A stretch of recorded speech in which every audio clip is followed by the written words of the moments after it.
Hi guys, get ready with me. Uy, kuyan. By the way, hi guys, andito na naman ako. Alangan naman, ikaw, Charis. Alam nyo guys, maaga ako nagising kasi tumawag yung kapatid ko na andito daw sila. Kasi daw, inutosan ni ate na pumunta dito para ibigay yung pera para ako na daw ang magbabayad sa MCOR. Kasi nga ngayon ang due date ng kanyang motor, kaya ako na yung magbabayad. So ayun na nga, kailangan natin bumaba para maghilamos, para fresh. O diba, ang cute ko no? Uy, huwag kang pumalag, baka balian kita ng kamay. Charis! Almost tapos na tayo, so need natin sumayaw para makita natin na fresh ba tayo, okay?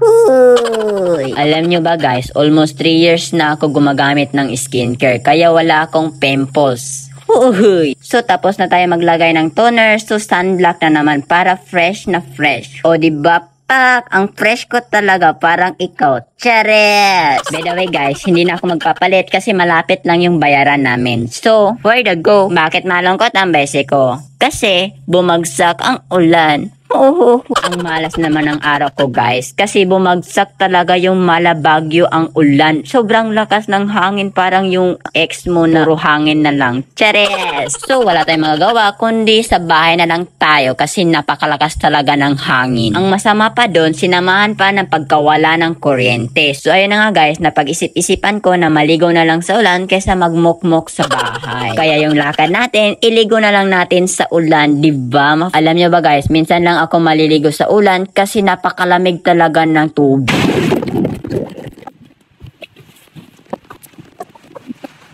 O diba, napakalakas ng ulan. Alam nyo ba yun nakababad trip guys? Yung tipong nagaganahan ka na maligo sa ulan, tsaka titigil na naman yung ulan. Parang ewan talaga yung ulan ay. Charis! Hindi man ako natuloy sa aking lakad, at least sulit yung pagligo ko sa ulan. So dito na lang, bye bye!